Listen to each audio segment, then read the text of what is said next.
My name is Roland Angle, and I'm the Director of Operations for a group called Families for the Ethical Psychiatric Treatment of Patients and Prisoners.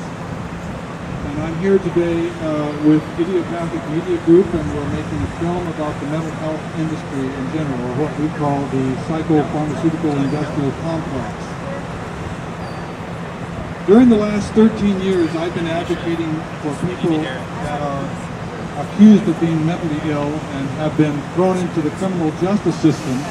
In California, those people are generally categorized under and made subject to the provisions of the mentally disordered offender law, which is Penal Code sections 2960 through 2981 in the California Penal Code.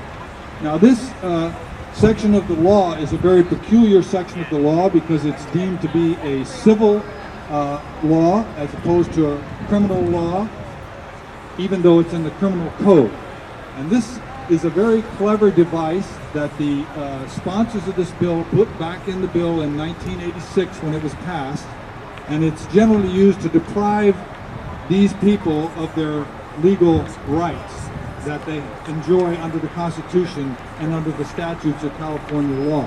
And this law was widely hailed in the 80s as a new liberal law that was going to help people treat their mental problems, and it was widely copied across the United States and has been copied in the majority of states in the U.S. today. Laws very similar to it. So it was a groundbreaking law. Now what I've come to believe is that this law is actually the cornerstone of a police state. It is a law that sets up a certain group of people as not being allowed to have the same civil rights as the rest of us. And if we look back at the development of police states historically in the 20th century, we see that this is always the way that the legal establishment brings police states in. They select a group of people that nobody else is willing to defend, and they single those people out, and they take away their legal rights, and they lock them up, torture them, incarcerate them, actually murder them in many cases, as we saw in Nazi Germany, which murdered over 250,000 people that were labeled mentally deficient, and that was the beginning of their reign of terror. And we see the same pattern here going on in the United States today. The mentally disordered offender laws and the sexually violent predator laws are laws that are designed to single out these people and say they do not have the same civil rights as the rest of us. If they go to trial, they do not have the right to confront witnesses. They do not have the right to a jury trial. They do not have the right against double jeopardy. They do not have all the rights that we consider to be basic to a fundamental democracy.